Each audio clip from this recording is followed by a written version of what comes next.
Samar pamuring sukma sinumaya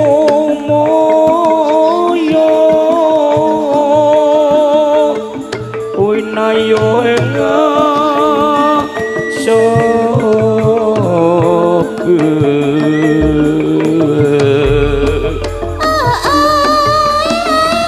sinimpen tawangan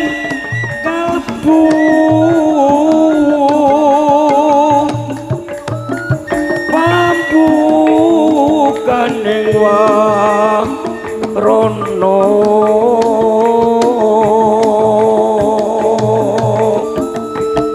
karleng saken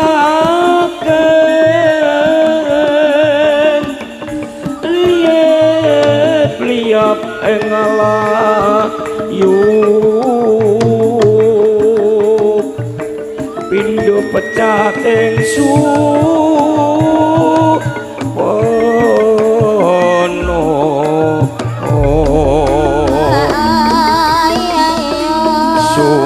suping rasa jawe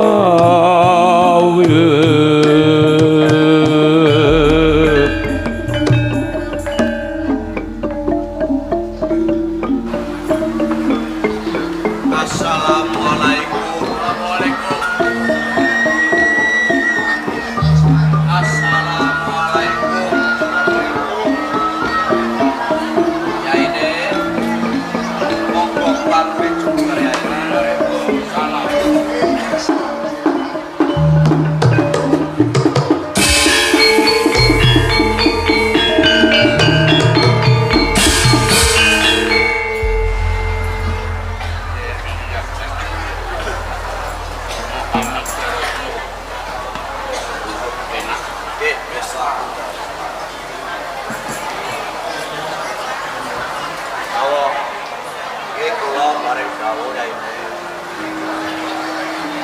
Aku ora mung pisan iki. Wis bola-bali aku. Karo kowe kabeh. Ing jroning aku tafakur. Sajroning aku nyuwun kawan Gusti Allah Taala. Aja nganti pisan-pisan kowe kabeh padha nyaru kuwat. Ning napa dina iki durung rampung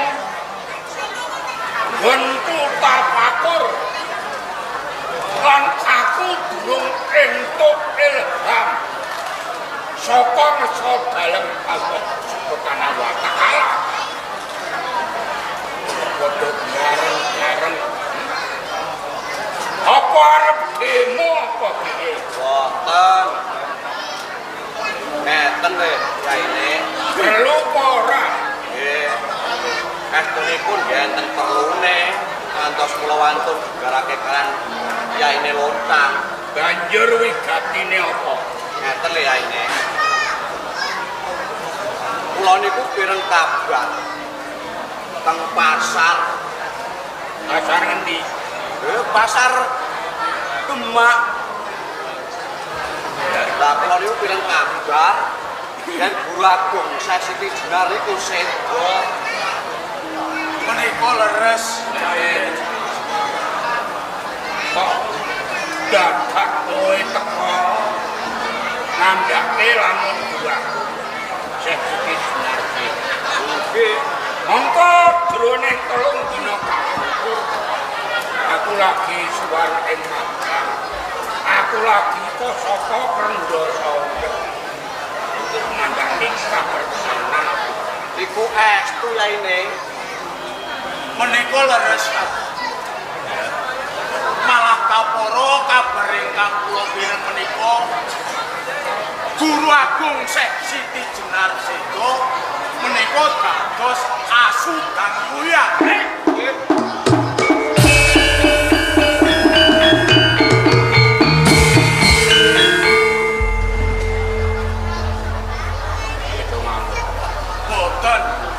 Kula menika mboten borok dhateng panjenengan. Iki aja gawe perkara.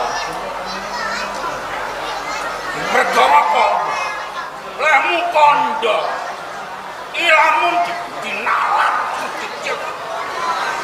Iki ora kebunaran. Apa sebabnya? Menungso mati ora ana tinane. Menungso mati kok dadi kewan. Nggih. Kula nggih kaget. Duwe sing kok kandhake iki dadi aku. Lho kok setun temen. Iki kabar saka endi? Iki kabar saking Demak Bintoro. Kok irengke kok lungoke kabar iki saka Demak. Menika leres.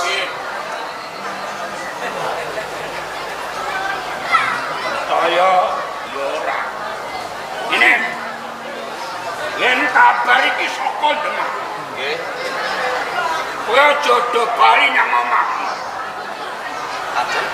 Ayo bareng-bareng temeka ing Demak Bintoro.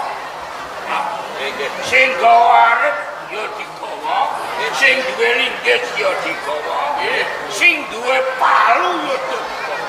Lamun kok kabar iki kok nganti ora cocok. Ayo gunake gawe geger ing Demak. Atas nggih wis atas lho.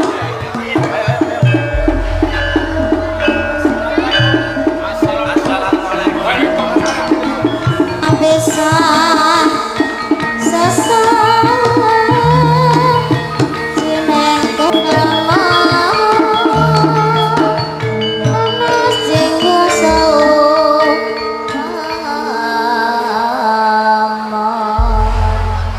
Marang sira Senopati ujine para prajurit saka Kasultanan Bintoro Demak. Yo kene sakwise kowe kabeh padha ndak kanthi mapan ana ing tapel wates Kasultanan Bintoro Demak. Semune sliramu kok ndarbeni aku. Kula kang sapa kuwi? Yen para sawijining prajurit utawa senopati kang ndarbeni aku ndak keparangake matur siji. Gusti Pati pareng matur Iya ya. sameneika dados pitaken sajroning balak. Jalaran Gusti wayah panjenengan makempalaken sedaya prajurit wonten ing Kabupaten Demak. Sameneika wonten Wigatasura. Bagus. Senopati Toples lan Senopati Wati. Dadekake kawruanmu. Nganti sira kabeh gak papanake ana ing tapel wates Kasultanan Demak Bintoro. Jalaran wektu dina iki aku nampa dawuh saka ngersane Kanjeng Sultan Patah kang supaya njaga katentreman ana ing tapel wates Kasultanan Bintoro Demak. Mula kang saka kuwi yen ing mangkone ana sawijining tamu kang bakal mlebu ana ing wewengkon Kasultanan Demak Bintoro padha disandhek.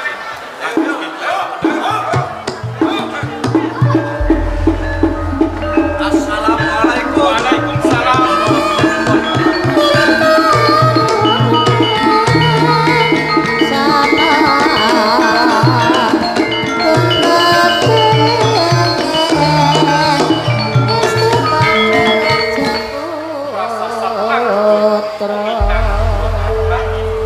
Kadadak iki ana sawenaing tamu. Mula kowe kabeh tak parake mendosa antara. Yen ora luput saka pandulu Wibisana, Wibisawa lan Sasra Kusuma. Nggih. Leres. Merga apa to? Pripun? Sana pisowanan agung. Nggih.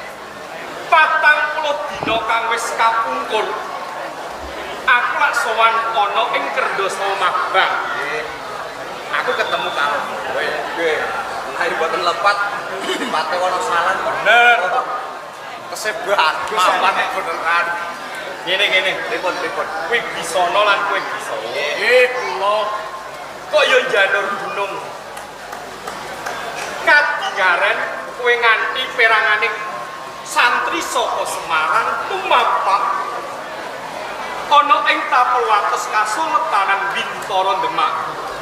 Tenanan wigati apa to iki? Gusti Pati. Nuwun sewu nggih. Iya, iya.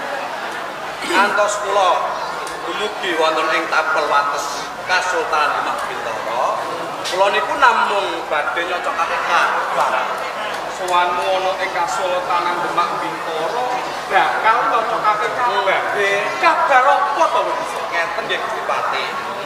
Kabar ingkang kula tampi niku kula pireng kabar yen Agung Siti Jenar niku seda wonten ing Kasultanan Demak Bintara.